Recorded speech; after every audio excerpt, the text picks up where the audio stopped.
Asli nampaknya nota yang terakhir untuk kitab ini. Kitab ini adalah yang terakhir ya.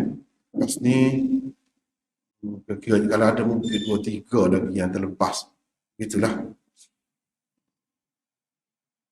Kira-kiranya setakat inilah dulu. Dan ia sudah jadi, dari segi kandungannya, isinya sudah cukup dah. Cuma kalau ada tambahan mukaddimah apa semua tu adalah, ini saya nak tunjuk sikit. Ini qawaid tafsir 1 hingga 19. 1 hingga 19. Jadi dekat 300 muka surat juga. Isi saja. Kita tengok PDF ni. Lebih cantik lah. Dia pun dekat dengan 300. Mungkin kalau campur dengan mukaddimah apa itu ini, lebih 300, lebih sikit lah. Jadi hari ini kita akan baca qawaid, kaedah yang ke-118. 118. Nafyul hilli yastalzimu tahrim. Nafyul hilli yastalzimu tahrim. Menafikan halal, yakni sesuatu, berarti mengharamkannya. Keterangan, apabila Allah menafikan di dalam Al-Quran halalnya sesuatu perkara, maka itu berarti dia mengharamkannya. Kalau Allah di dalam Al-Quran menafikan halal, tidak halal maksudnya, dia kata begitu. Bila kata tidak halal itu maksudnya haram. Di bawah ni boleh tengok beberapa contohnya, baca-baca. فإن طلقها فلا تحل له من بعد حتى تنكح زوجا غيره فإن طلقها فلا جناح عليهما أن يتراجعا إن ظنا أن يقيما حدود الله وتلك حدود الله يبينها لقوم يعلمون.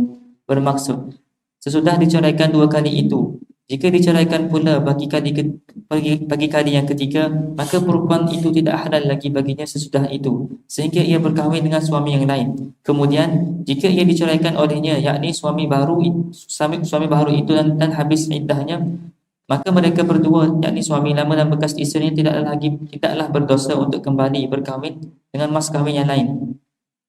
Jika mereka berpendapat akan dapat menegakkan hukum-hukum Allah, dan itulah hukum-hukum Allah, diterangkannya kepada kaum yang mahu mengetahui. Surah Al-Baqarah ayat 230. Allah menafikan halalnya isteri kepada suami yang telah menceraikannya sebanyak 3 kali. Maka itu berarti isterinya sudah haram kepadanya. Anda tak boleh rojoh, tak boleh apalah. Haram kepadanya. Bila sudah 3 kali bercerai. Jadi Allah SWT sebut sini, cuba tengok. Fala tahillu lahu.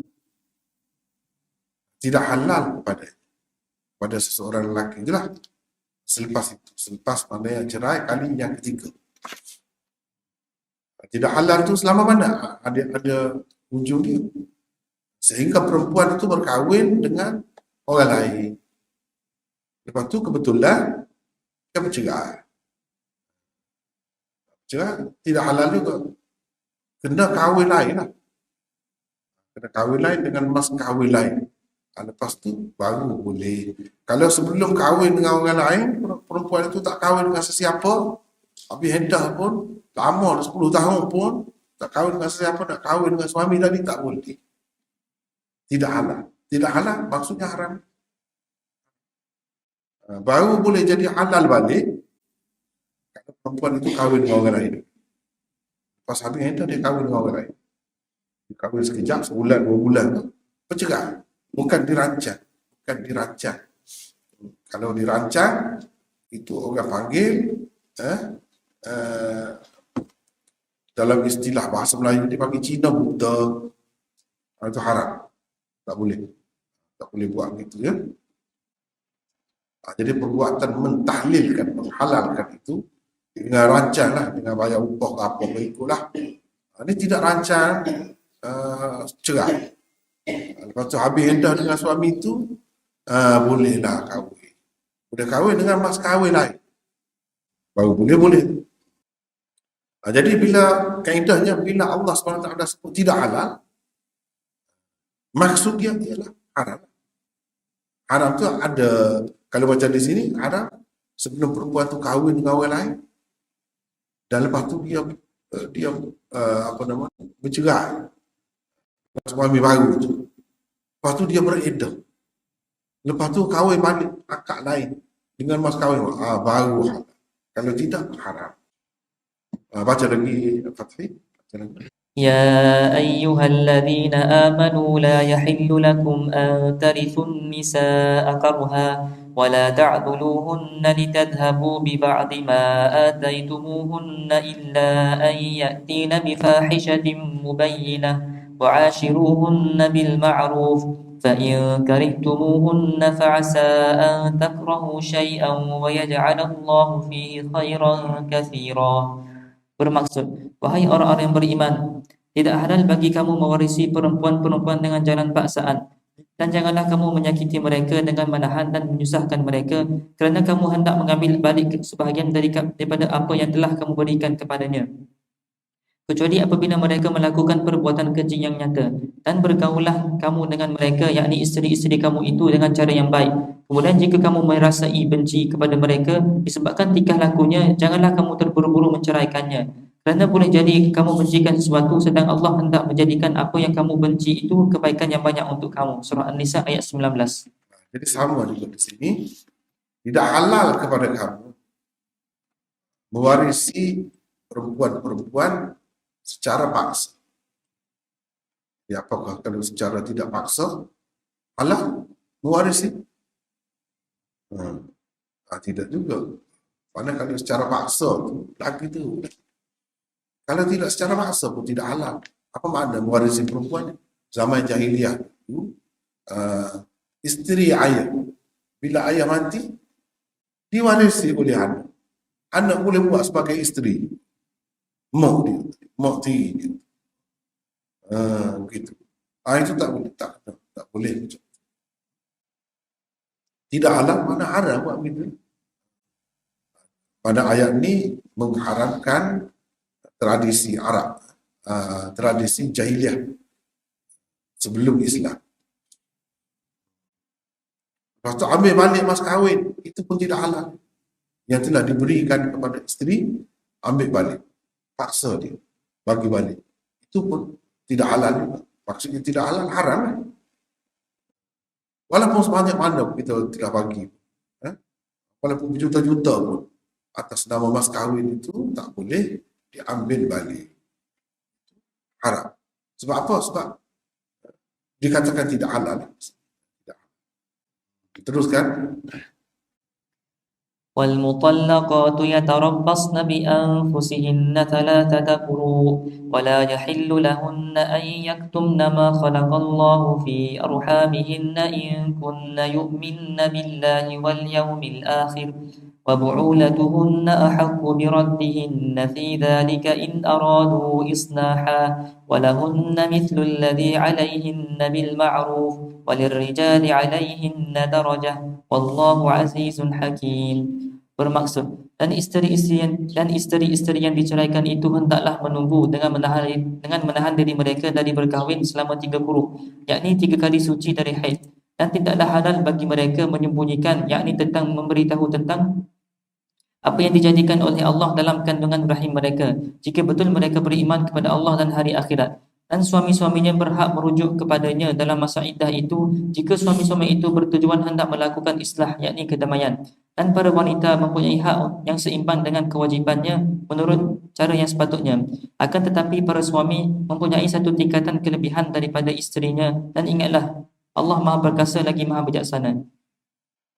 Al-mutallaqat yatarabbasna 228 228 Baqarah 228 tulis di sini. Jadi dalam ayat ini wala yahillu lahunna an yaktumna ma khalaqallahu fi arhamihinna, tidak halal kepada mereka, yakni isteri-isteri yang dicerai, menyembunyikan apa yang Allah jadikan di dalam rahim-rahim mereka. Kalau dia mengandung, dia terpaksa dia tahu, tapi dia tak cerita. Tak boleh. Sebab apa dengan cerita? Misalnya dah bercerai, dia mengandung, dia tidak cerita. Tak boleh dia kena cerita. Supaya suami itu tahu itu anak dia ada dalam perut. Gitu. Dan begitu juga kalau orang tak tahu, orang ingat ke dia ni tak ada suami. Jadi nak kahwin dengan dia, dia tak cerita. Tak boleh. Kena cerita. Bahawa saya ni mengandung. Saya sebenarnya isteri orang, dicerai. Tak boleh tak cerita. Kena cerita. Jadi Allah SWT kaitkan dengan kalau betul-betul mereka tu betul-betul beriman kepada Allah dan hari kemudian. Kena cerita. Ini berkait dengan orang yang isteri orang lah. Berkait dengan isteri orang. Kalau tidak isteri orang, ada kena cerita. Cerita lah. Barulah tahu hakikat yang sebenarnya.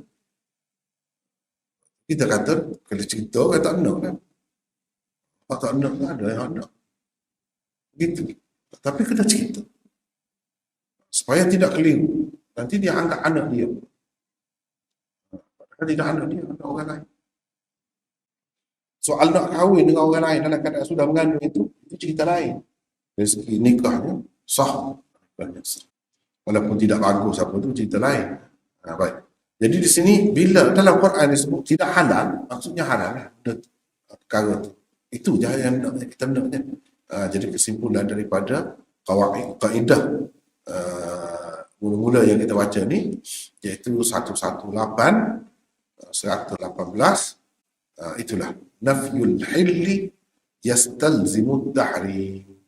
Pendek saja. Penafian atau menafikan halal dari sesuatu, maksudnya kita cerita dalam Quran lah, bukan dalam hadis, dalam Quran. Yastalzimu tahrim bermakna haram, benda itu haram. Itulah. Jadi beberapa contoh yang kita baca tadi itu sebagai